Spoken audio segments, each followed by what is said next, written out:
Բարև ձեզ սիրելի հայրենակիցներ, Անտիֆեքի հետ մենք շարունակում ենք մեր Ղազարյան versus Ղազարյան նախագիծը։ Այս անգամ վերստին Պետրոս Ղազարյանը իր իրական, իսկ մենք մեր վիրտուալ տաղավար ենք հրավիրել Հայաստանի պաշտպանությունը վտանգած եւ ամենավտանգավոր մարդկանցից մեկին, Ազգային ժողովի պաշտպանության եւ անվտանգության հարցերի հանձնաժողովի նախագահ Անդրանիկ Քոչարյանին։ Բաժանորդագրվեք Անտիֆեքի YouTube-յան ալիքին, հավանեք եւ տարածեք այս տեսանյութը Patreon, Donation Alerts, Super Chat եւ բանկային փոխանցումներով օգնեք Անտիֆեքի թիմին այս եւ մյուս նախագծերը կյանքի կոչելու համար։ Բարի երեկո, սիրելի հեռուստադիտողներ, մենք շարունակում ենք հետևել կարևորագույն իրադարձություններին։ Մենք այսօր կզրուցենք Պաշտպանության եւ անվտանգության հարցերի մշտական հանձնաժողովի նախագահ Անդրանիկ Քոչարյանի հետ։ Բարի երեկո, պարոն Քոչարյան, շնորհակալություն հավերժելու համար։ Ես էլ եմ շնորհակալ։ Եվ մեր հյուրը Էդգար Ղազարյանն է։ Բարև ձեզ։ Նախքան ծրագրին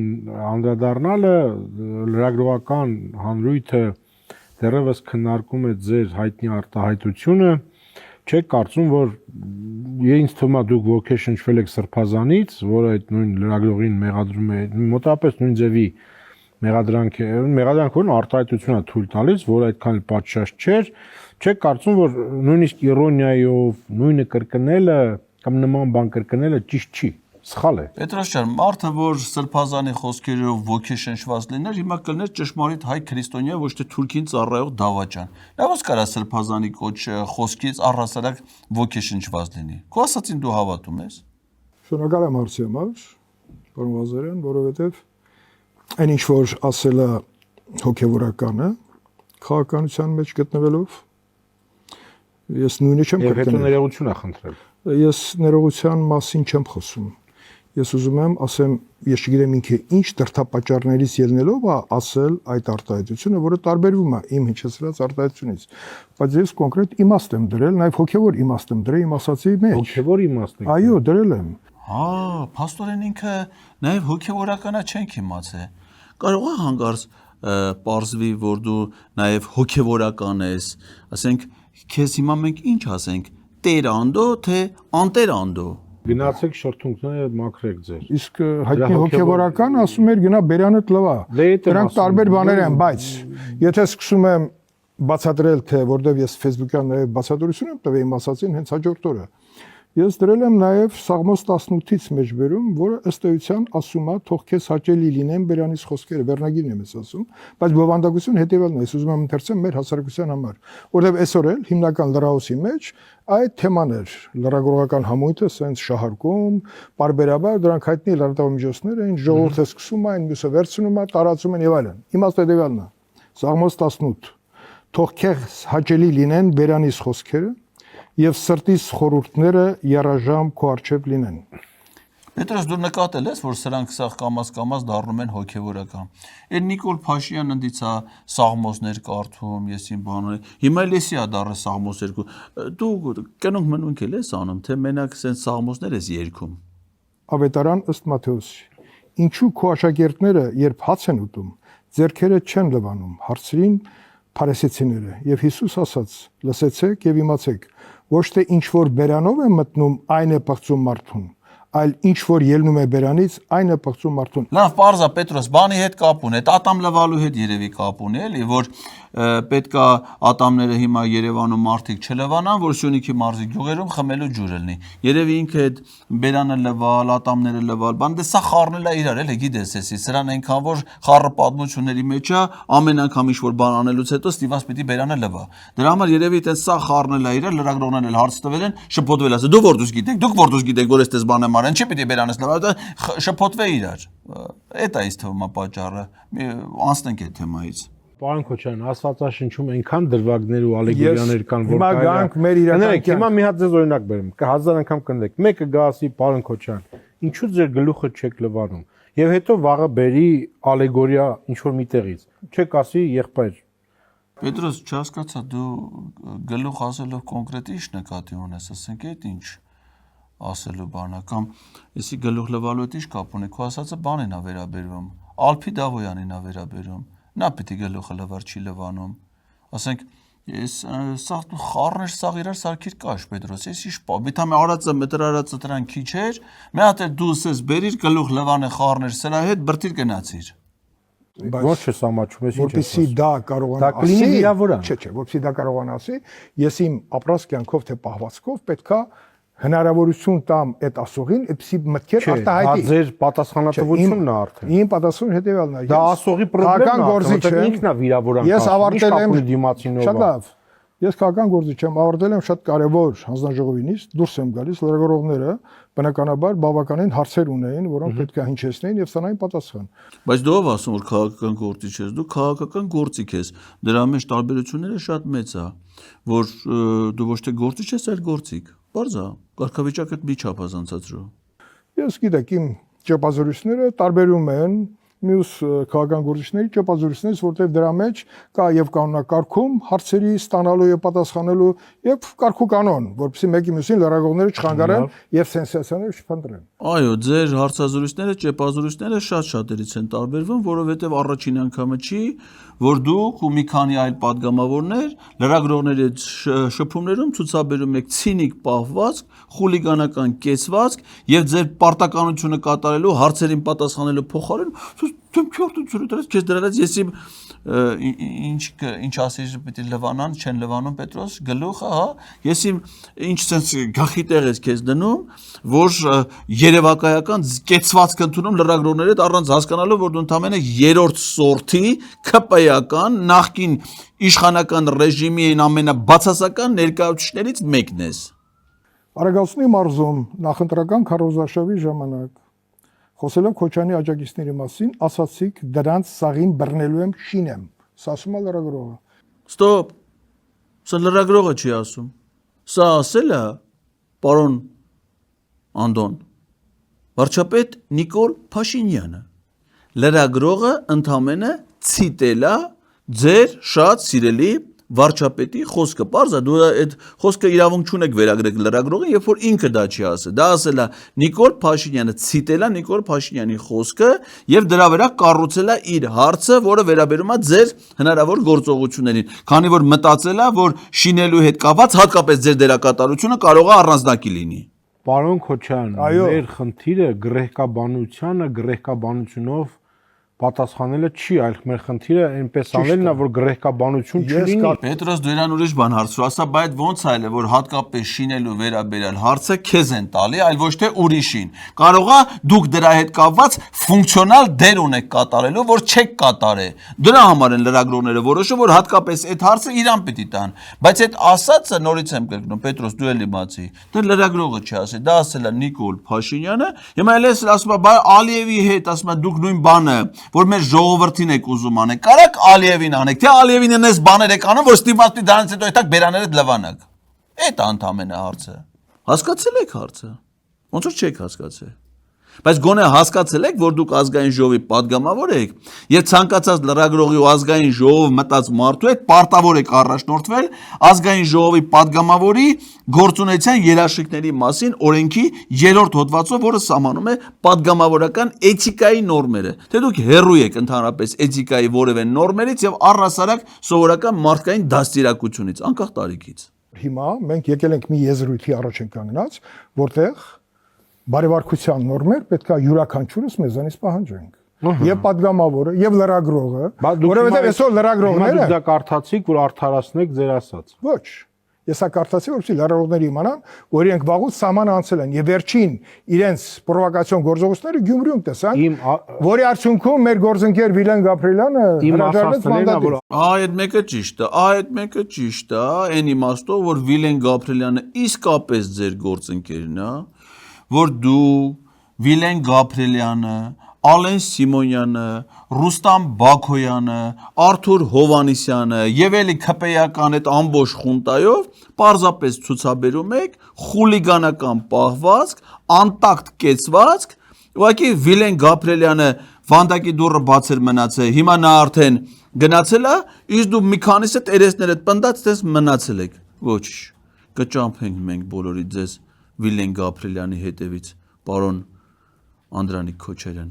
Արդյոք ճիշտ է գրեհկաբանությանը նույն ձևով պատասխանել։ Ոչ։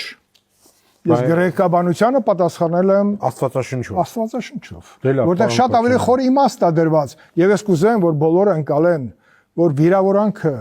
ոչ միտեղ մեզ չի տանելու։ Եվ լրագրողները այսօր ձեռք են բերել մի կարգավիճակ, ինչ ուզեն կարան ասեն, որտեղ ուզեն կարան ասեն, ոչ մի պատասխանատվություն չեն կրում, բայց ակնկալում են, որ պատասխանատվություն պետք է կրեն նրանք, ովքեր իրենց հակադարձում են։ Չէ, կներեք։ Մի րոպե, դու լրագրողների գործունեության սահմանները դուք չեք որոշում։ Յուրաքանչյուր լրագրող ինքն է որոշում իր գործունեության սահմանները առաջնորդվելով լրագրողական էթիկայի սկզբունքներից եւ մոտեցումներից։ Դուք երևի տեղյակ եք, որ ազգային ժողովում գոյություն ունի լրագրողների հավատարմագրման կարգ, եւ բոլոր այն լրագրողները, ովքեր որ հավատարմագրված են, զրկված չեն իրենց հավատարմագրումից, գտնվում են ազգային ժողովում, ազգային ժողովի աշխատանքները լուսաբանելու համար դուք ընդամենը որպես հանրային ծառայող պարտավոր եք ոչ թե նրանց գործունեության սահմանները որոշեք, նրանց էթիկան գնահատել, այլ համբերատար կերպով պատասխանեք նրանց տված բոլոր հարցերին։ Իսկ լրագրողական էթիկայի նորմերը սահմանում են լրագրողական հասարակական կազմակերպությունները եւ շատ հետեւողական են այդ հարցում եւ բազմաթիվ արձանագրումներ ունեն ձեր օրինակ իշխանական լրատվամիջոցների բազմաթիվ լրագրողների էթիկայի նորմերը խախտելու, գրեհկաբանություն ցուցաբերելու, արատավորող տեղեկություններ տարածելու եւ մնացած այլ դեպքերում։ Դուք լրագրողների համար մի անհանգստացեք։ Դուք ձեր համար անհանգստացեք պարտավորված զգալով պահպանելու падգամավորից պահանջվող էթիկայի նորմերը, որը օրենքի պահանջ է։ Տեսեք, դուք ուզում եք падգամավորական էթիկայի հանձնաժողով, բալարագողական էթիկան, որտեղ պետք է քննվի դատարաններում, որը խնդրեմ չկար։ Էթիկայի հանձնաժողով ստեղծելուց առաջ, եթե որևէ խնդրահարույց հարց է առաջացել, կարեն դիտվեին դատարան, որևէ խնդիր չկար։ Դատարան դիմելու հարց չի առաջանա, ձեզ դատարան դիմելով չեն բերելու, ձեզ դատարան բերման են ենթարկելու ժամանակը, որ գա պարոն Քոչարյան։ Եղավ, դուք ընդ ուրիշ կարգավիճակում եք գնալու դատարան։ Էդի չի ուշանալու այդ օրը։ Այսօր էլ մի միջավայրում, երբ որ կանգնած էին, փորձեցին այսպես մանիպուլատիվ այսպես գործիք գտնել, երբ որ պարոն Սիմոնյանը մոտեցել էր եւ շրջում էր Միջանցքում, մենք այնտեղ կանգնած էինք, լրագրողներից մեկը ասեց. «Ա, տեսեք, դուք պարոն Սիմոնյանի հետ ճիշտ են ասում, հակամարտության մեջ եք»։ Ես ու պարոն Սիմոնյանը փաթաթվեցինք իրար, ասենք դե նկար անեք։ Այ քեզ բան։ Լսի դու այդ Ալեն Սիմոնյանը զգուշելի։ Նա այս վերջի շրջանում իրան հատկապես այս վերջի շրջանում իրան շատ հալաբուլա է պահում։ Դու դրա հետ գրկվելուց, տենց փաթաթվելուց բանից զգուշ եղես։ Վերջին անգամ նա Հովիկ Աղազյանի հետ էր 2 ժամից ավել մնացել իր աշխատասենյակում առանձին։ Դրանից հետո Հովիկ Աղազյանն լավ ասած ավելի լավ էր Ալեն Սիմոնյանի նսեմասներ, քան թե աներ այն ինչ որ արել է։ Հիմա նա Հովիկ Աղազյանին թարգելա քեզ է կպել։ Նա այս վերջի շրջանում ոնց որ ասես տարիքն առանց տղամարդկանց նկատմամբ նրա հետաքրությունները մեծացել է զգուշելի։ Դա խաղալիք մաղալիք էլ կունենա մոտը։ Խո քեզ բան մենակ փաթաթվել է, մենակ գրկել է, խո պլետով բանով չի ծեծե քեզ։ Զգուշ եղի, դրա հետ դու քիչ շփվի, դրանից օգուտ չես ունենա դու։ Թարգի դրանից դու, հեռու մնա դրանից։ Դա վտանգավոր բան է։ Ինչա ձեր ուզածը։ Այսքան ասելու տեղը ճիշտ չէ, ասեիք կներեք, ճիշտ չեմ ասել։ Հաջող չեմ ասել։ Հիմա ես նորից կրկնում եմ ավելի հզոր ներկայացված իմ տեսակետը։ Հիմա էլ Ղուրանից եք։ Ոչ, ինչի Ղուրանից։ Էլի նույն բանն եմ ասում։ Բայց Պետրոս մալադես դու մեկ դերում ես այդ մեր աշխատանքը վրեդ ոնց է ազդում։ Կոմիտնել է մեկ փայլատակում, էլի տոշրի տեղն ասի։ Բա Ղուրանից պիտի ասի, բա ինչի՞ց պիտի ասի։ Չնայած դա Ղուրանը կարդացած չի լինի։ Հա, ճիշտ եք ասում։ Դա ձեր ասած ներողությունից ավելի բարձր կատեգորիա է ասում։ Բայց այսօր մի հատ ուրիշ բան էլ ասեմ։ Կան падգամներ, որոնք նույնիսկ դատական հայցերում պարտվել են նույն լրագրողների հետ, բայց միշտ ներողություն չեն խնդրել։ Հա, ճիշտ ասում։ Օրինակ Ռուստամ Բաքոյանը ինձնից պարտվել է, բայց ներողություն չի խնդրել։ Արթուր Հովանեսյանը պարտվել է, բայց ներողություն չի խնդրել։ Այդ падգամավոր Արսեն Թորոսյանը, որ այն ժամանակ առողջապահության նախարար էր, դոկտոր պրոֆեսոր Արամ Մինասյանից պարտվեց, ոչ միայն ներողություն չխնդրեց Պետրոս, այլև հրապարակային հայտարարեց, որ ինքը դատանի որոշումը չի կատարելու։ Հիմա էլ դառել է ազգային ժողովի, այո, կան այտենց պարադգամավորներ, որոնք դատանի որոշումներով անգամ իրենց խուլիգանական պահվածքի համար ներողություն չեն խնդրում։ Հիմա էլ ասում աղբեր, ինչ-որ ճշմարտություն կա իր ասածի։ Հիմա ասում աղբեր, ինչ եք ուզում, սաղս է խուլիգան ենք։ Ամբողջ խմբակցությունով սաղս է չափն անցած, անդաստիրակ խուլիգան պես ապրանք ենք։ Հիմա եթե դրանցից ոչ մեկը պատասխանատվության չի ենթարկվում, ես էլ չի պիտի պատասխանատվության ենթարկվեմ։ Ճիշտ է ասում։ Դրա համար այսպես մնացել է։ Ու տենց է կմնա, մինչև ուրիշ ձևով մենք իրանց կհեռացնենք եւ ինչպես ասեցինք, բերման կենթարկենք դատարան։ Բա։ Բայց հիմա խոսում են, որ այ պետքա թիրախավորել Պաշտպանության հանձնաժողովի նախագահին, որտեղ ինքը այնուամենայնիվ ուժային կենտրոններից մեկն է ներկայացնում։ Դու ես, հա, ուժային կենտրոն, այ մարդ, փաստորեն դու ուժային կենտրոն, ինչ ուժային կենտրոն ես դու, այ թույլիկ։ Թուլային կենտրոնը լեր կասենք, հա, թուլային կենտրոն ես։ Ուժայինը որն է։ Խայտարակ մշակույթի լուծումները ակնհայտ են, դա փոխըմբռնման, ազնվության, անկեղծության, խոսքի մաքրության մեջ պետքա փնտրել այդ ամենը։ Հիմա ինչքան падգամավորից պետքա պահանջել հարգալից վերաբերմունք, որը Արսարասի պահանջ է, այնքան էլ պետքա լրագրողը, որը իր սադրիչ գործողություններով սադրում է նույն պաշտոնատար անձին, որպեսզի նրան հունից անի։ Եվ շատ դեպքերում հաջողվում է։ Լավ անում, դուրս մի եկեք։ Չեն գալի։ Չեք եկել, ինչ ա եղել։ Այսինքն դու կարծում ես, որ պիտի լրագրողի падգամավորի կարգավիճակը հավասարեցվի, հա, ոնց որ լրագրողները այն պարտավորությունները, որ падգամավորներն ունեն, նույնն էլ պիտի լրագրողները։ Բա որ տենց է, այդ ձեր աշխատավարձից լրագրողներն է տվեք։ Դու լրագրողները ազգային ժողովից ամիսը 1 միլիոն դրամ աշխատավարձ ստանան, իրենց փոխհատուցումներով, պարգևատրումներով, ամեն ինչով հանդերձ։ Լրագրողներն է թող անձեռնմխելիությունից օգտվեն, թե դուք լրագրողներին կարաք այն ձեր իշխանական падգամավորները, թիկնազորի պետերը կարան 4-ը ոտով հարձակվեն լրագրողների վրա, ազգային ժողովում ոտու ձեռ անեն, լրագրողներին ազգային ժողովից հեռացնեն։ Բա անձեռնմխելիությունը ինչ ունեն լրագրողները, բայց դուք ունեք։ Բայց ոնց է որ դու թոշակ է գնալուց պիտի ազգային ժողովի падգամավորի աշխատավարձի 70% թոշակ ստանա, լրագրողներն էլ են ստանալու։ Գործողումների որոշում եք լրագրողներ, այդ արտոնությունները մենակ ձեզ է վերաբերում, պարտավորությունները պիտի լրագրողները падգամավորների պարտավորություններից ունենան։ Դա սրա խելք են նայի։ Ինչ հետաքրքիր է, ինչ են այդքան վատ ընկալել։ Դե գնա շրթունքներ, ոնց ընկալեն։ Հենց այնպես ոնց որ Աստվածաշնչում է գրված։ Իսկ օրինակ էլի Բարողազյան, իսկ իրանք օրինակ ասում ցանկացած բան կարելի ասել, վերջում Աստվածաշնչում մի բան կա։ Չէ, իսկ իրանք ինչ են հասկացել, թող բացատրեն ես հասկանամ։ Իրանք վիրավորանք ինչ է շուրջը։ Բայց դու կարաս հասկանաս։ Ոնց որ աղ չես էլ կարա հասկանաս։ Իսկ Մանդո դու այսքան այդ միասին նաև դմբո ես։ Իմիջիայլոց Վարդան Ղուկասյանին մեջ բերեցիք։ Ես կարդում եմ, լսում եմ ձեր падգամավորների, ձեր ուժի մեկնաբանությունները, որ նա պետքա բանտում լիներ, նա թալանել է, նա այսպես դուք մեջ բերեցիք, այդպես արտահայտություններ անում, պարոն Քոչարյան, բռնեիք, եթե մարդը, դուք ասում եք նրան մարդասպան, գող, էլ չգիտեմ թալան չի, երկու տարբերակ կա, համաձայն եք, կամ նա պետք է նստած լիներ, կամ դուք այդ գյոզալ մարդուն զրպարտում եք։ Հիմա որն է։ Ես չեմ դուք եք։ Կար 10 քրեական գործեր, տվյալ կար 7 տարի առաջ։ Հիմա էլ կա։ Դե, բա 7 տարի պրոցեսներ կան եւ այլն։ Ես ուզում եմ հասկանամ, այդ ամենի մեջ, երբ որ դուք ասում եք, դուք իշխանություն եք բռնեք։ Ոչ որ այսօրվա վարչապետի խոսքում ասված էր,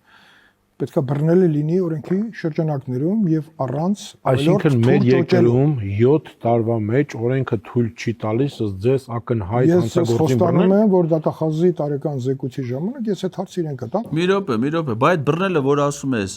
բայց որ ձեր վարչապետն ասում է, որ պետքա պարկասնել պոլին, ծեփել պատերին, բորդուրները լիզել տալ։ Դրանք բոլորը օրենքի շրջանակներում, հա։ Այդ օրենսդիր ես դու։ Մի հատ իսկ ասես, այդ որ օրենքում է գրած, որ մարդուն պետքա ծեփել պատերին։ Այդ ձեր վարչապետն ասում։ Չէ, ամեն ինչը պետքա լինի օրենքի շրջանակներում։ Ինչ պիտի հարցնես դատախազին, հələ մատ ասա տենանք հələ։ Նաև ես պատրաստվում եմ հարց տամ գլխավոր դատախազին կապված Սև ամրոցի հետ եւ Բալասանյանի փոքր տղայի քրեական գործի հետ կապված հարց դիտամ։ Այնտեղ ինչ քրեական գործեր եւ կալանքը, ընդ որում անթակ կալանքի պարտադրանքը դատախազության կողմից դրված եւ Վարդան Ղուկասյանը, որի հետ կապված բազմաթիվ պատմություններ են հնչում,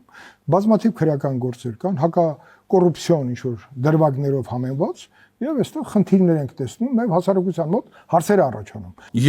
Բայց նոր պիտի դատախազի տեղը չգիտեի դու, բայց վերջին անգամ խորհրդարանական լսումները, որ ազգային ժողովում կազմակերպել եք, այդ դատախազը կողքը էր նստած։ Դու չէր կարում մի հատ հարցներ ասել, Տիկին դատախազեն Սև Բերդի հետ կապված ինչ կա, Բալասանյանի տղաների հետ կապված ինչ կա, Բալասյանի հետ կապված Վարդան Ղուկասյանի, թե այն ժամանակ հələ Գյումրիում իշխանությունը չէիք տապալ է, ընտրությունների թեմա չկար, դատախազին էլ հարցեր չունեք։ Երբ որ քաղաքական process-ներ ասում պիտի իշխանություն զավթեք, նոր ձեր մոտ դատախազին տարալիք հարցեր առ։ Բայց դատախազը կողքը նստածել, դալիճումով նստածել այդ խորհրդարանական լսումներից հետո գործից հանեցին։ Վահե Ղազարյանին գործից հանեցին, Սասուն Խաչատրյանին հանեցին, Արգիշտի Քյարամյանին սաղին հանեցին մենած դատախազը։ Երբ որ պիտի հակառակն էր, ոնց որ պիտի դատախազին հանեին։ Բայց դատախազի տեղը նոր է իմացել, հա, որ պիտի իրան հարցեր տայիր։ Հələ մա դատախազին քո վերաբերալ հարցեր տու։ Ձեր խմբակցության վերաբերալ հարցեր տու, մտել Նիկոլ Փաշինյանի վերաբերալ հարցեր տու, այդքան հանցանքները գործելուց հետո ոնց են մնացել ազատության մեջ, այդ վտանգավոր հանցագործները դու էլ դրանց մեջ։ Այդ հարցերը ուղղված են։ Ես այդ հարցերը։ Դուք տվեցիք, լավ արեցիք, եւ այդ հարցերը ես պատասխան տամ գլխավոր դատախազին։ Այո, մտահոգիչ հարցեր եք տալիս։ Շատ մտահոգիչ հարցեր եք տալիս։ Այսօր բազմաթիվ այդպիսի հարցեր կան, ոչ թե օթում կախված, այլ իրական մեր կյանքի հետ համահունչ շարժվող։ Լսի, դատախազին հարցեր տալուց մի քիչ զգուշ կլնես, պարոն Քոչյան, որովհետև Հովիկ Աղազյանը շշկռվավ դատախազին մի հատ հարց տվեց, մինչև հիմա դատում են։ Ոշխար, ինչ ասես կապել են դրա գլխին։ Հիմա կարող է մի հատ հարց տաս, մեկ է պարզվի, որ դու էլ ենթադրենք դու ռեքս, մուրեքս տես գործերի մեջ ես։ Գործ չունես, ոչ մի հարց էլ մի տու։ Հա, հանգիստ վերենգի տեղ է քո համար։ Ես լավ եք ասում, ես դեն չեմ Չէ, լավ ասելը հարցի մի մասն է։ Պետրոս, բայց դու սրա վրա լավ էլ կայֆավատ ես լը, ասեմ իմացի, հենց տեղը երբ որ պետք է ալը մի հատ դուրեքս։ Ես ասեմ, երբ որ ես 2 տարի ղեկավարել եմ Շիրակի մարզը, նույնիսկ Թալինից մինչև Արագածի շրջան, երբ որ ավելացել է շրջանը, Վարդան Ղուկասյանի շատ քիչ եմ հանդիպել, բայց ես գիտեմ, որ Սլաբոդկայում հայտնի տղաներից մեկն է, որը ֆերմա ունի Ամասիայում, պարբերաբար աշխատում է եւ Սուրբ Նշան եկեղեցու շաբաթօրը գալիս աշխատում է, բայց Վարդան Ղուկասյանը պարբերաբար իմ հետևից բազմաթիվ արտահայտություններ է հնչեցրել, բայց Միասա, այն արտահայտությունները, որ քո հետևից հնչեցնում են, դրանք եթերային չի է, չի կարելի դες բան ասել։ Մանավանդ հանրային հեռուստաընկերության հետ։ Դու շատ լավ գիտես, չէ՞, քո հետևից էլ դեմից էլ ինչ արտահայտություններ են հնչեցնում։ Ոնց կարելի է դες բան ասել։ Հանրային խոսք է։ Այն էլ Վարդան Ղուկասյանի ասածներ, այն էլ քո մասին։ Դու ասում ես Շիրակի մարզը, բայց դա Շիրակի մարզի քո ղեկավարը շրջանը, բայց դա հիշելու բան է։ Դու ասում ես Թալինից մինչև Թալին չի, դա քո աշխատածը Թալինի հետ կապված չի, անդո, Թալանի հետ է կապված, Թալանի, որովհետև հիշացնում ես դու։ Հիմա հիշացնում ես, որ մարդիկ հիշեն, թե դու այդ ամբողջ ժամանակաշրջանում երկրաշարժից հետո ինչ թալաներով ես զբաղվել, հա։ Ասում ես Թալին չի, Թալանա։ ինձ էլ հրեշանդո էլ այս մարդը Գյումրին թալանեց։ Ճիշտ ես ասում, ես չեմ լսել, որ քեզ հրեշանդու ասած, այդ մեկը չի կպե։ Արա թարսի պես են մյուսներն է կպե։ Ավելի լավ չէր հրեշը կպածելներ, քան թե մյուսները անդու։ Հրեշանդուն պրինցիպի քեզ ավելի շատ սազում է։ Թեխի չի կպե չեմ հասկանում, արեն անտեր մնացած է մյուս անդոներն եկե կպե։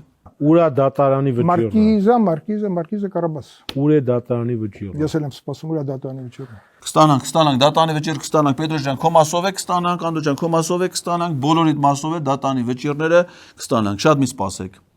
Այ ուրիշների գլխին որ ուզում եք ինչ-որ բան սարքեք քաղաքական նպատակներով, այդ մեկը կարող է չստանաք, բայց ձեր մասով այնքան հեշտ տալու դրանից հեշտ բան դատաների համար, քան ձեր վերաբերալ վճիռը կայացնելը, կարծում դժվար է պատկերացնել։ Դու էլ մի անհանգստացի Պետրոս ջան, քո վճիռներն եք ստանաս դու։ Ծերացանք այդ վճիռներին սպասել։ Չէ, դեռ բավականին թարմ ենք։ Արա քո համար ինչ տարբերություն ջահել կմնաս, թե մեկը սա անես բաները կարես սա ցմա է։ Սա ցմա է, ձեր գործերը ուզում ես ծերելի, ուզում ես երիտասարդելի, մեկը վճիռը ցմա հալելու էլի, ծերացանք։ Բան Քոչյան, հիմա գանք ազգային ժողով, նու ձեր ոլորտը, պաշտպանությունը, բանակաշինությունը, անվտանգությունը այնպիսին է, որ թափանցիկ չի, հասկանալի պատճառներով, բայց նաև այնպիսին է, որ մարդիկ շատ ակնկալիքներ ունեն լսելու։ Ինչ կարող եք բացել, ներկայացնել, ինչ է արվել, ինչ չի արվել։ Մինչ այսօրվա նիստը, երբ որ վարչապետ ներկայացրեց կառավարության նույն կատարողականը 24 թվականի, նաև հանձնաժողովներ ունեցան հնարավորություն իրենց ոլորտներին համապատասխան լսեն կատարված աշխատանքի մասին։ Նաև ձերը։ Նաև մերը հիմնականում փակ եղավ, որովհետև ուժային կառույցների առաջին դեմքերը հրապարակելու էին թվեր, որը հանրայնացնել պարզապես ընդդիմությունը կար ամբողջ կազմով։ Ավելին, ընդդիմությունը շատ ակտիվ է եղել եւ կարող եմ ասել, ընդդիմությունը անվտանգային հարցերում ընդգծված շատ ակտիվություն է ցուցաբերում եւ դա շատ լավ է։ Մեր հանձնաժողովում գուցե դրանով է պայմանավորված, որ տարբերվում է մյուս հանձնաժողովում քննարկված ընդդիմություն իշխանություն այդ փոխհարաբերություններից։ Իրանց հանձնաժողովում ընդդիմության հետ կապված հարցերը Պետրոշյան ամենաբարձր մակարդակով է լուծված։ Իրանց հանձնաժողովն միակ հանձնաժողովն է, որ ազգային ժողովի կանոնակարգ սահմանադրական օրենքի պահանջը խախտել են Դոնթի բանաձևի եւ ընդդիմության կողմից առաջադրված տեխնացուին Արթուր Ղազինյանին 15 անգամ չեն ընտրել հանձնաժողովի նախագահի տեղակալի պաշտոնում, հետո Արթուր Ղազինյանը իր մանդատից հրաժարվել է, հետո ազգային ժողովի կանոնակարգում փոփոխություն են արել, որ պաշտպանության հարցերի հանձնաժողովի նախագահի տեղակալը հանկարծ ընդդիմության ներկայացուցիչ ընդդիմություն իշխանություն փոխհարաբերություն հատկապես իրանց հանձնաժողովում, որտեղ ընդդիմադիր գործիչ գոյություն չունի հանձնաժողովի նախագահի տեղակալի պաշտոնում, դրվածքը շատ ուժ է, շատ ինքը շատ գոհ է, շատ բանն է հիմա իր տեղակալը, Գայշնիկ Արմենը։ Դե Գայշնիկ Արմենը էլ իր բնույթով այնց ճիշտ է, ինքը ԿՊ-ական է, մեկը Գայշնիկ է, բայց այնց ընդդիմադիր դիրքերից է էլի միշտ հանդես գալի։ Հետո ինքը այս վերջերս էլ ուզում էր արդարադատության նախարարության այդ ծանր բեռը վերցնել իր վրա, այսինքն դառնալ արդարադատության բեռնատար գայիշնիկ։ Բայց բեռը չդրին վրան, ասին չէ, դու նախիրի մեջ լավ չես զռռում, քո վրա մենք բեռ չենք դնի։ Դու բեռնատար չես կարող լինես։ Պիտի մնաս այտենց սովորական գայիշնիկ, մարդատար։ Եկեք բանակաշինությունը ինչ կարող եք ներկայացնել։ Բանակաշինությունը Պետրոշյան, երևի Նիկոլի ասածը, որ լրագրողի հիշատակել էր, երևի բանակին է վերաբերում, էլի, որ բռնել են բանակը շինել են, էլի։ Դե, կարող է շինել եք բանակը եւ դա կոչվում է բանակ շինել, կոչվում է բանակաշինություն։ Կարող եմ ներկայացնել, որ այստեղ հաջողված ունենք ծրագրեր, որոնց մասին գուցե խոսելը հակառակ կողմում կարող է ինչ-որ հոգեբանական բաներ առաջացնի, բայց դրանք բաց թեմաներ են, որոնց մասին նաև ներառված էր այսօր կառավարության ծրագրի մեջ, եւ դա հասանելի է շատերին։ Ես կարող եմ հպարտությամբ ասել, որ բանակաշինության առումով 44 օրյա պատերազմից հետո այն ծրագրերը, որ դրված են, այնուամենայնիվ իրենք ընթացք ստացան եւ հիմա թափ են ստանում, թե օրենսդրական դաշտում, թե գործնական մասով։ 44 օրյա պատերազմից հետո Պետրոս, ես ինչ խնդիր իրանց առջև դրել են, այդ խնդիրները փայլուն ձևով կատարել։ Օրինակ 44 օրյա պատերազմից հետո Արցախի պաշտպանության բանակից զորացրում են իրականացրել, զորահամալրում չեն իրականացրել։ Արցախի պաշտպանության բանակից ինչքան սպառազինություն դուրս են բերել, մի հատ սպառազինություն Արցախի պաշտպանության բանակ չեն տարել։ 2 տարի զորակոչ ու զորացրումից հետո բանակը արտպբն թույլատնելուց հետո 23 թվականին ամբողջ Արցախի պաշտպանության բանակը թողել են շրջափակման մեջ, որի հետևանքով ադրբեջանական ագրեսիայից հետո եւս $1 միլիարդ զենք զինամթերք հանձնել են Ադրբեջանին, Արցախի պաշտպանության բանակը ամբողջությամբ լուծարել են։ Պաշտպանության բանակն էլ մեր զինված ուժերի ամենամեծ եւ ամենակազմակերպված ստորաբաժան։ Արել են։ Կարաս ասես որ չեն անում։ Ոչ մի դեպքում։ Դա կոչվում է բանակաշինության ծրագիր։ Հիմա նույն հաջողությամբ անցել են զինված ուժերի մյուս մարտական ստորաբաժանումների բանակաշինությանը, այսինքն հիմա դրած շինում են մեր զինված ուժերի մնացած բոլոր ստորաբաժանումները, որպեսզի բանակն էլ համալրեն կանանցով։ 2 աղջիկ են ընդամենը կարացել իսկան ժամանակ պարտադիր ժամկետայինով տանեն զինվորական ծառայության ենել ամիսը այնքան փող տալով, ինչքան որ տալիս են սովորական պայմանագրային զինծառայողներին, որպեսզի բանակը կերպարանափոխվի։ Կերպարանափոխվել է, չէ՞ մեր բանակը հիմա։ Այդ գործնականը մի քիչ մանրամասն։ Շատ լավ։ Բանակի կերպարանափոխման հայեցակարգ, սա հիմնական փաստաթղթերից մեկն է։ Ինչ է դա նշանակում, եւ կառուցվածքային եւ համազգեստի սկսած կառուցվածքով այն օրենքներով, որոնք բանակը դարձնելու են ավելի գրավիչ եւ այնտեղ ծառայողների սոցիալական խնդիրներից սկսած սպառազինությամբ եւ դրանց համապատասխան կրթության ծրագրերը իրականության մեջ տեսնելու։ Բանակի համազգեստ Պետրոս տեսել ես, չէ՞, զինված ուժերի ծառայողները արդեն է սիրուն կանաչ գույնի պիժամա են հագնում։ Բանակը կերպարանափոխ ավելի գրավիչ եւ հիմա ով չի ուզի այդ պիժամայից հագնի։ Ով չի եւ քանի որ այդ նոր պիժաման արդեն տրամադրել են, բոլորի մոտ ցանկություն առաջանում ասում, մենք է գնանք զինված ուժերում ծառայել, մեզ էլ այդ պիժամայից տան։ որպեսզի մենք մտնենք կերպարանափոխված բանակի մեջ։ Հանճարեղա է այ մարդ, հանճարեղա է։ Ես միտեղ կարդացի զեկույց պատերազմի պարտության մասին, որտեղ ասում էր, որ պատճառներից մեկը նա է, որ մենք ստեղծել էինք սովետական բյուրոկրատական ծանր բանակ։ Նենց ես ասում զեկույց կարդացի, ոնց որ մոռացել ես, որ այն Շվեյցարիայից այն ադրբեջանցիների եւ այլնի հետ կապ ունեցող այն Վիգենին է իր բերեստը դրա գրազն ես կարդում, այսինքն աղվեսը իր պոչին վկայ է բերում։ Դրա Վիգենը մի հատ անհասկանալի մի հատ կերպար բերել ես դրան հարցադրության միտեղ կարդացի։ Դից մոռացել ես լա, թե որտեղ ես կարդացել։ Մենք չենք մոռանում Պետրոս, ոչ մի բանը չենք մոռանում ձեր արազներից։ Ովքեր են եկել։ Ես ասեմ, որ դրա մեջ ճշմարտություն կար, բայց առաջին Արցախյան պատերազմի ժամանակ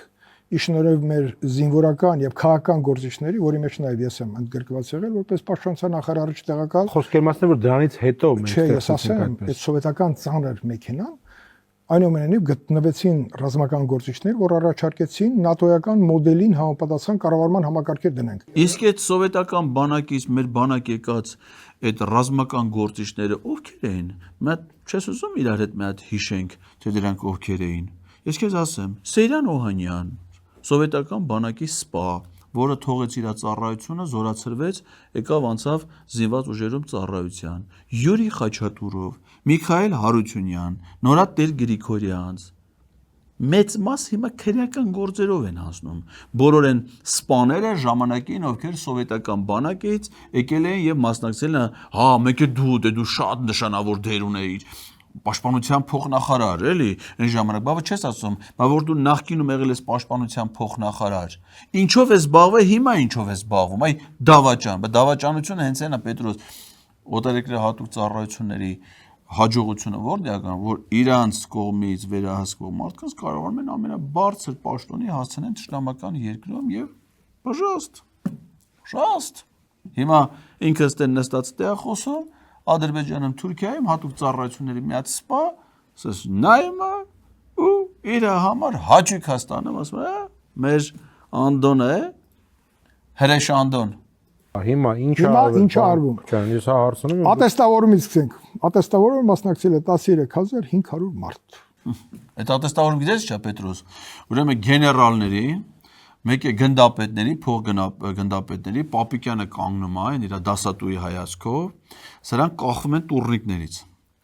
Ասեն գեներալ մարդը իր փորը վերցած, կախվում է տուրնիկից ժիմ անում, հետո կալաշնիկով ավտոմատից կրակում, ասենք ինչ կապ ունի բանի հետ, չէ, զինվորականի իր ֆունկցիայի հետ։ Գեներալը պիտի լինի հրամանատարաշտաբային կետում, իր գործողությունը, նա մարտական գործողությունների չի մասնակցելու, կռիվը լելուց չի կրակելու, այսինքն իր լավ կրակելու ումա պետ, եթե ինքը պատերազմական գործողության ժամանակ չի կրակելու, ինքը պիտի մարդ վարի հրամանատարաշտաբային կետի։ Բերում են սրանց նսեմացնում են, եկա մարդ էլ ամոթ է չեն անում արա։ Բերում են սրանց Պապիկյանի առաջ կախում տուրնիկներից, դնում պարկասնում գետնին, ասում են ժիմ արա, հանում վազացնում երկու կռոք կրակի, ասում է, որ ասես նսեմացնես Պապիկյանի առաջ դու կախվես տուրնիկից, մենք քո աշխատավարձը կբարձրացնենք։ Դա կոչվում է ատեստավորում։ Ու պարզվում է դրա կեսն էլ չի անցել։ Ատեստավորման մասնակից զինծառայողների 57%-ը ստացել է դրական գնահատական։ Դա ինչ է նշանակում, որ աշխատավարձերը միջինում բարձրացել է 205,000-ից 470,000 դրամ։ Պետրոս, դու ինչքան փող ես ստանում։ Այդ իր ասած գեներալները բաները, այդքան տուրնիկից կախվելու ժիմանելուց հետո հələ 470-ը դու եսիմ քանի միլիոն ես ստանում։ Կյանքում մի հատ տուրնիկից կախված կաս դու Պետրոս։ Ինչի՞ց ես կախվում։ Լավ, չես մի ասա, լավ, պետք չի, լավ։ Բայց դու շատ ես, չէ՞։ Սրանց այդքան նսեմացնելուց հետո հələ 400,000 նոր փող են տալի։ Էմիսներին էլ ոչ մի բան։ Չանցան ատեստավորումը։ Պարոն Քոչարյան, ժամանակակից տեխնոլոգիաների ներդրում, ժամանակակից կառավարում, շարունակեմ։ Նոր տեխնոլոգիաների յուրացում, գործընկերային, սահմանային պաշտպանական կառույցներ, մոբ, այս ամենը, որը 44-ին մեր ամենախոցելի տեղերից է։ Ինչի խոցելի չի եղել։ Ես մեղմ եմ ասում։ Չէ, օրինակ ես պետք է հիշեցնեմ, որտեղ այսօր հայտարարությունների ժամին ես լսեցի շատ տարօրինակ հայտարարություններ։ Մամի Ջանյանի կողմից, էլ ինչ-որ մարդկանց կողմից, Սերյան Օհանյանի բանգաբուտուլկեկը հիմա փոխարինված են ամրոցներով։ Իսկ դա գիտեք ինչ ծավալի աշխատանք է։ Այսօր այդ ամրոցները ծառայության մեջ են։ Շատերն էլ կառուցվում են։ Ճիշտ ասում Պետրոս, օրինակ բանկաբուտուլկաներ հիմա չկան։ Հիմա ամրոցներ կան։ Օրինակ Սուրեն Պապիկյանը, որը ապրում է կառավարական ամրոցում եւ շատ պաշտպանված է, որովհետեւ իր անվտանգությունը Նիկոլ Փաշինյանի անվտանգության հետ միասին ապահովում է պետական պահպանության ծառայությունը մի քանի 100 ծառայողներով ամեն օր, ինչպես նաև ոստիկանությունն էլ։ Այդ մնացած տարածքը, մոտակա տարածքը, ավտոբուսներով են ընդ ոստիկանները միշտ հերթապահում, բա, իրանց սեփական ավտոները բենզին չեկը տալիս են, բերում լսում են ընդ սաղորը պարապ քնած։ Մի քանի 1000 հոգի, եւ դա դարձել է մի հատ ամուր ամրակուր ամրոց, որը ծառայության մեջ է, բայց դրանից բացի դա միակը չի։ Սուրեն Պապիկյանը նաև ունի այլ ամրոցներ։ Օրինակ, Երազ բնակելի թաղամասում Սուրեն Պապիկյանը ունի իր ամրոցը։ Բյուրեղ բնակելի թաղամասում Սուրեն Պապիկյանը ունի մեկ այլ ամրոց։ Սրանք բոլորը պատերազմից հետո, սրանք բոլորը 44 օրյա պատերազմից հետո էլ բանկաբուտուլկա, այդպես բաներ էլ գոյություն չունի։ Հիմական ամրոցներ եւ այդ գեներալները, որ իրանք ճիշտ կախվեն տուրնիկներից, իրանք է կարան ունենան այդպես ամրոցներ, բայց իրանք այդքան լավ չեն, 50%-ը լավ չի կախվի տուրնիկներից։ Դրա համար այդ ռեֆորմը էլ շարունակվում է, բայց այսօր նկատելի բաներ շատ կան։ Դա նշանակում է մեր երկիրը, որ ասվում է, այս է մեր պետական սահմանը, այդ սահմանի ամբողջ երկայնքով մենք պետք է կարողանանք առաջին, եթե հարված լինի, կարողանանք մենք այդ հարվածը կլանենք, որպեսզի կարողանանք կանխենք հնարավոր զարգացումները ռազմական բնույթի։ Բայց դրա հետ զուգահեռ դա եթե միայն մեկ հատվածն է, ինժեներական հատվածն է, բայց չէ որ պետք է դրան զուգահեռ զարգանա եւ ռազմարդյունաբերությունը, եւ գիտական միտքը, այնտեղ որտեղ նաեւ կառավարության ծրագրերի մեջ դրված են լայնածավալ ծրագրեր։ Գիտության զարգացում, կրթության մակարդակի բարձրացում, ինչպես դրա մեջ նաեւ ձերքինը բավականին մեծ ներդրում ունի եւ պետքա շարունակի ունենալ։ Շնորհավորում եմ Պետրոսյան, շնորհավորում եմ։ Ձեր կինը կրթության զարգացման գործում շատ մեծ այնպես մեծ ներդրում ունի, որ դաժե ձեր երեխեն գնացել է Գերմանիայում սովորի, որ հանկարծ այդ իր ներդրած կրթության համակարգի հետ ինքը առողջություն չունենա։ Բայց ճիշտ ասում Անդրանիկ Քոչարյան։ Ձեր կինը քանի զուգարան է մտել Պետրոս Նիկոլ Փաշինյանի հետ։ Հաշվում ես դու, օրինակ դու այդ սա հմեկով այդ կադրերը բոլորը ցույց են։ Դու ասեք որպես հմեկի աշխատող, գոնե հմեկը նայելուց հաշվում ես տենաս քո կինը Նիկոլ Փաշինյանի հետ քանի զուգարան է մտել։ Դպրոցների զուգաների մասին է խոսքը։ Արդեն 10-ից ավել զուգարան մտել է։ Զուգարան մտնում է, հանդերձարան մտնում է, դուշևոյները։ Իմիջիալը ճշտեցիք Պետրոս, այն դուշը ինչ արժեր։ Այն որ տվել էր գնա ձեռ ասում էլ մտածրագինը։ Պարզեցիք այդ ինչ արժեր։ Ոնց որ ասին 3500 դրամ է, թե ինչքան է, թե ավելի 1800 էր, ինչ էր, հա։ Այդ էլ կրթության համար կարևոր բաներ է։ Կինը մեծ ներդրում ունի կրթության զարգացման գործում, նաև ոչ միայն հանրակրթության, այլ բանակի կրթության զարգացմանում։ Ունենալ լավագույն սպառազինությունը, որը մեզ ավելի պաշտպանված կպահի։ Բայց դա չի նշանակում, որ մենք մտածում ենք հարձակման մասին։ Ոչ։ Մենք մտածում ենք մեր ժողովրդի պաշտպանությունը շատ ավելի բարձր մակարդակով։ Եվ մարդկային գործում։ Չէ, այս սպառազինության մասին է Եվը։ Եվը։ Արա դու կռիվես ուզում։ Յա։ Ինչ սպառազինություն։ Իլամալևն ասել է ոչ մի սպառազինություն, նույնիսկ այն ինչ որ Հայաստանը մինչև հիմա ձեռք է բերել, մինչև ադրբեջանա-թուրքական եղավ, այդ էլ պիտի վերացնեք, պիտի հետ ուղարկեք։ Իհ, այ քեզ բան, ով է տեսե բանակը սպառազինություն ունենա։ Պիտի զենք չլինի, զենք էլ կռիվալելու։ Իհ, խաղաղությունա պետք է լինի։ Դուք հիմա մտածեք աղավնիների մասին։ Մեր բանակը հիմա պիտի աղավնիներ բուծի։ Պիտի մեր սպաները արդեն դառնան աղավնի բուծողներ։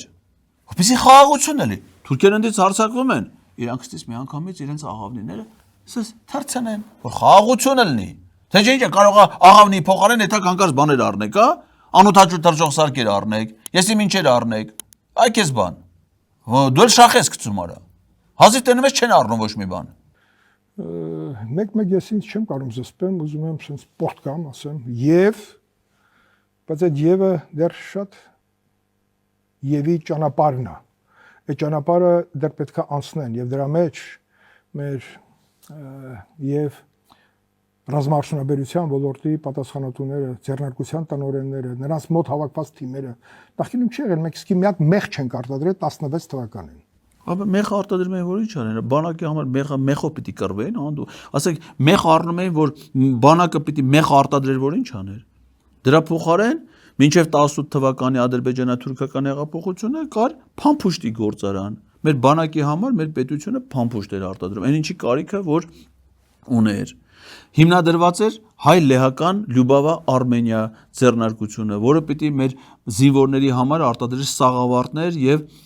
զրահապատ բաշխոններ, ինչի կարիքը, որ ամենաշատը ունեցել է բանակը 44-օրյա պատերազմի ժամանակ եւ ինչի կապակցությամբ նոյեմբերի 6-ին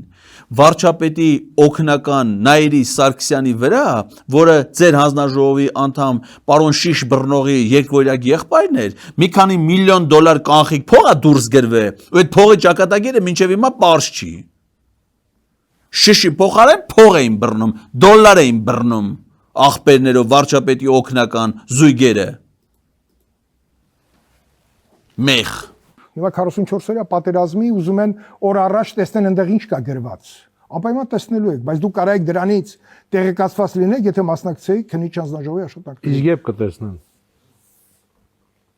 Այս տարի անպայման դա պետքա տեսնել որովհետև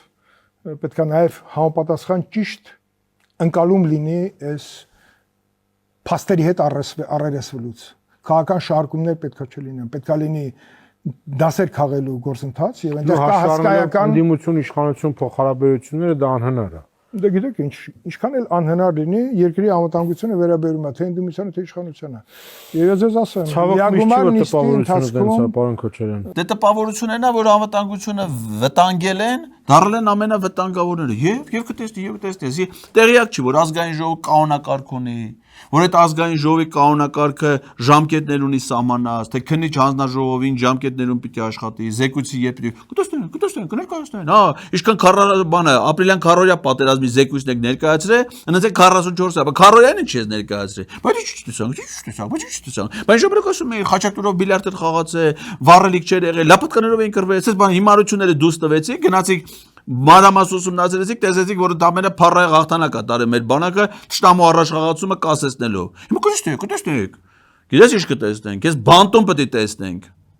Այդ ժամանակ արդեն ամեն ինչը կգնի տեղը։ Եթե կոնկրետ անուն են ման գալի, որտեղ վերջերս 2 լսում կազմակերպեցինք, ու աշխատանքային քննարկում զովասների եւ անհետ կորածների ծնողների նաեւ ակտիվ մասնակցությամբ, պարոն Սիմոնյանի եւ հանձնաժողովի նախաձեռնությամբ մենք շատ ծանր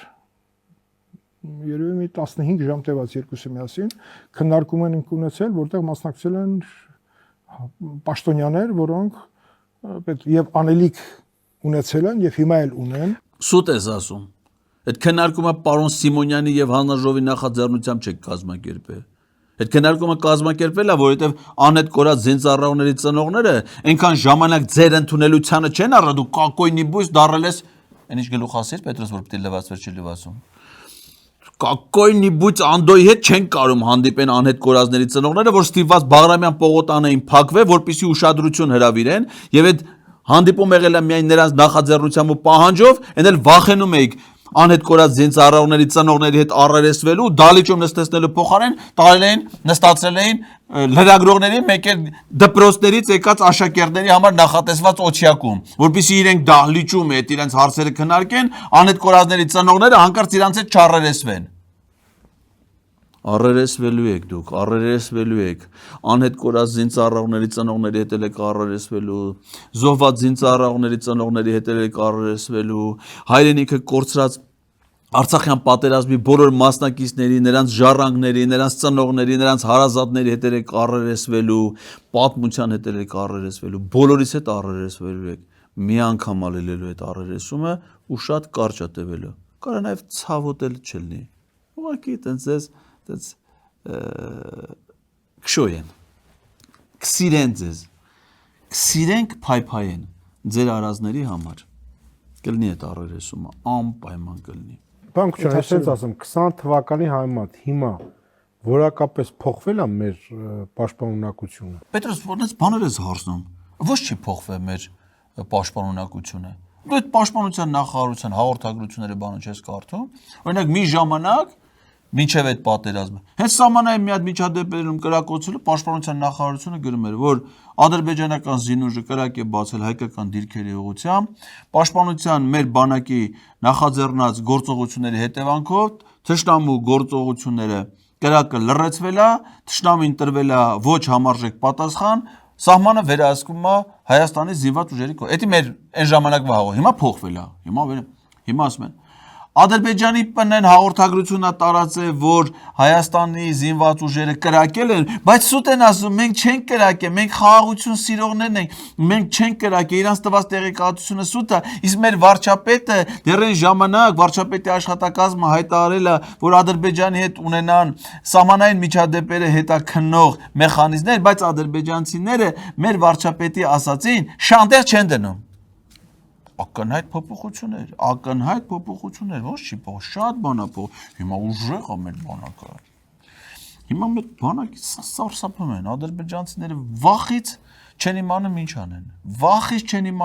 Համար վախից, ասենք,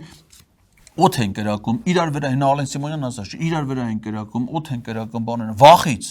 որովհետև գիտեն, ասենք, Անդրանիկ Քոչարյանի պես մարդկա, որ էլ այն ժամանակվանից պաշտպանության փոխնախարար, մինչև հիմա ինքը դες մնաց է իր դիրքերի վրա հայրենիքը որ հանձնատշնամ։ Վախենալու բաներ են, 24 թվականին իրականացվել է պրոֆիլակտիվ կանխարգելիչ բնույթի 6000 միջոցառում ռազմական ոստիկանության կողմից։ Մայեց, ու աշխատում են։ Ու դրա արդյունքում ռազմական ոստիկանության հետևողական աշխատանքի արդյունքում զինված ուժերի պատմության մեջ տեղի է ունեցել զինված ուժերի պատմության ամենամեծ ողբերգությունը 15 զինծառայող մեկ օրում, տենց բան, որ զոհված լինեն խաղաղ պայմաններում զինծառայության ընթացքում, նման բան ձեռբերում իրենց աշխատանքի արդյունքն է։ Խաղաղ պայմաններում մահվան թիվը ձեռբերում, իրանք մեծ հաջողություններ ունեն այդ առումով։ Զաթի ռազմական ոստիկանության պետը ընտրողների ցուցակն առած մասնակցում էր Գյումրի քաղաքապետի ընտրություններին։ Արելա, չի արելա, պրոֆիլակտիկ միջոցառում։ Ինչպիսին է իրավիճակը սահմանին։ Ես տեսնում եմ Facebook-ում օգտատերեր, որոնք գրում են, որ ամեն օր ինտենսիվ եւ այլն։ Կրակում են։ Օրկա շատ, օրկա քիչ, բայց թիրախային չի։ Այսինքն մեր վրա չեն կրակում։ Կրակում են։ Հիմա այդ կրակոցները եւ անդադ կրակոցների արդյունքում ադրբեջանական կողմը ասում է հայկական զինված ուժերը կրակել են մեր ուղղությամբ։ Պաշտպանության նախարարության անչափես հերքում է։ Դե ինչ լավ վիճակ է պետս։ Կրակում են։ Ինչ վիճակ է, կրակում են։ Մայեց, կրակում են։ Մեր ուղղությամբ չէ։ Խառը, մեր ուղղությամբ են կրակում, օդը իրար վրա են կրակում են, որովհետև Պետրոս խաղաղության դարաշրջանը, հասկանում ես, խաղաղության դարաշրջանը ստեղծվել, ինչի արդյունքում ադրբեջանցիները կրակում են, իսկ մեր պաշտպանության նախարարությունը ասում է, ոչ, մենք չենք կրակում, որովհետև Հայաստանի վարչապետը հանձնարարություն է տվել զինված ուժերին, ոչ մի դեպքում չկրակել, իրանք իշխանել ուզում են կրակել, այդ խուլիգանները, այդ հիմար ադրբեջանցիները կրակում են, ոչ որ կրակում են, ինչ այլ է։ Հիմա կարող է մի հատ էլ տուն վնասվի, մի հատ էլ մշակույթի տուն կարող վնասվի, մի հատ էլ կարող է այքես բան, սաղ գյուղում կարող է ամբողջ գիշեր չքնեք, մի քնեք, խաղաղության դարաշրջան, ով է տեսել, խաղաղության դարաշրջանում մարդը հանգիստ քնի, երբ որ հակառակորդը կրակում են, եւ մեր մինչեւ այդ ասում եմ մենք ռեֆորմներ ենք, օրինակ ռեֆորմներ են արել, կանայք բանակում գնացել են, շատ լավ, մեծ ձեռքբերում է, ամրոցները, պաշտպանության նախարարը տները առը, մեծ հաջողություն, ատեստացիան զինվորները, սպաները, գեներալները ստացել են 460,000 դրամ աշխատավարձ տուրնիկի վրա կախվելուց հաջողություն, բայց ադրբեջանցիները ոնց որ չիմանան արա, որ մեր բանակում այսքան ռեֆորմներ է կատարվում, այսքան մեխեր են առնում, իսկ իրանք կրակում են։ Այ մի հատ արա ոնց անենք անդոտ այդ կրակելով ախտնդելն ես։ Հնարավոր չէ, ասենք դու չես կարա, որ իմանաս որտեղ են կրակում, այդ հասնդը մի հատ ասես կրծքով հայրենիքդ պաշտպանես։ Էլ արա, այսինքն ինչ այլես։ Պետրոս հիշում ես Նիկոլ Փաշյանը պատերազմի առաջորն ասում էր. Ես այսօր չեմ եկել այստեղ ասեմ, թե ինչի են պատրաստ մեր զինվորները։ Ես եկել եմ ասեմ, թե ինչի են պատրաստ ես պատրաստ եմ զոհվել հանուն հայրենիքի։ Արա անդո վերցու այդ Նիկոլի, տարանդե որտեղ որ ադրբեջանցիները կրակում են։ Հա, կանգնացրուն դե, արա դու կրակ են դրա վրա թունա զոհվի հանուն հայրենիքի։ Այսքան ժամանակ մարդը այդպես քանի տարի անց է։ Արա արդեն 5 տարի ալում, էդի ցանկանում էր զոհվեր անուն հայրենիքի, հələ մինչև չի զոհվե։ Հա? Ինչ ես կարծում։ Մենք հələ ճշտիտ ես որտեղ են կերակում դրան վերցու գնացեք։ Սաղով հավաքվեք այդ ամբողջ ԿՊ-ի խմբակցությունով, նախարարներով, մարզպետներով, բաներով, սաղով հավաքվեք գնացեք Սյունիք։ Գնացեք, տեսեք որտեղ են կերակում, գնացեք լսվեք։ Արա կարող է հաջողություն լինի, մենք էլ օգտվենք, հա? Հավաքվեք գնացեք։ Զորքերի կուտակում, պատերազմի վտանգ։ Ոչ։ Պետրոս, աշխարհը, այս մարդուն աշխարհից հարցեր դու։ Լրիվ ոնց որ բան էլ նարեն շուրայի ելույթը Պանիկոս գերեզմանին։ Ընկերներ, միջազգային իրադրությունը մնում է լարված։ Մեր պատասխանը Չեմբերլեններին, բայց դա սագեր, կշռաքարերը գողացավ, հիմա այսեք խոսա միջազգային իրադրությունները ասեմ։ Երկրաշարժի կրաները, մի քանի բեռնատարները, նա գողացավ ինձ փայչ տվեց, հա, այդպես կասի, մեկ է կանգնի իր հին թեմաների վրա։ Շուրան այլ է գախներից, միջազգային իրադրություն ավելություն։ Մեր խնդիրը խաղաղությունն է։ Ալագեղ կամ ալագեղ։ Հրաշալի ֆրանսերեն, քանի որ ֆրանսիացիները նաև բավականին շատ տեսնելով մեր ռազմաարդյունաբերության մեջ առաջընթացը շատ իրենք էլ են ոգևորվում։ Ֆրանսիացիների թիմը Պետրոս Պաստորեն դու ես, հա, ֆրանկոֆոն։ Հայաստանում դες ֆրանսերենը շատ տարածված չի, բայց այնա Նիկոլն է ֆրանկոֆոն, գիտեմ լավ ֆրանսերեն է խոսում, ֆրանկոֆոնիայի գագաթաժողովերին բաներին շատ լավ է ֆրանսերեն։ Դա հիմնական իր լեզուն է ֆրանսերենն է։ Ֆրանսերենը նոր անգլերենի Ջևանի բարբառը, նոր մնացածը։ Բայց Պետրոս ֆրանսերեն ասեցիր հիշա, մի հատ ֆրանսիացի բան կար է, ֆանտաստ գրող կար, դա ծնվել է 1899 թվականի հունիսի 3-ին, անունը Իվ էր, Իվ ազգանունը չեմ հիշում, կարող է դու հիշես, կամ պարոն Քոչյան, կարող է դու հիշես, Իվ Անդոնի մոտսես մի հատ ազգանուն էր, բայց չեմ հիշում ինչ էր, Իվ էր անունը, հələ մի հատ բան արել, էլի Պետրոս ջան, մի հատ հələ դու ֆրանկոֆոն ես, մի հատ կարդացած կլնես, ինչ էր դրա ազգանունը, մի հատ հաջորդ անգամ որ պարոն Քոչյանը գա, մի հատ իր հետ որպես երկու ֆրանկոֆոններ, իրար հետ մի հատ այդ ֆանտաստ գրողի ստեղծագործություններից էլ էլի մի քիչ վերլուծություններ արեք, կսազի ձեզ երկուսիդ է կսազի։ Այո, Շնորհակալություն։ ես էլ եմ շնորհակալ։ Merci monsieur Պետրոս, merci monsieur Անդոն։ Հիշեցի, արդեն հիշեցի, լավ։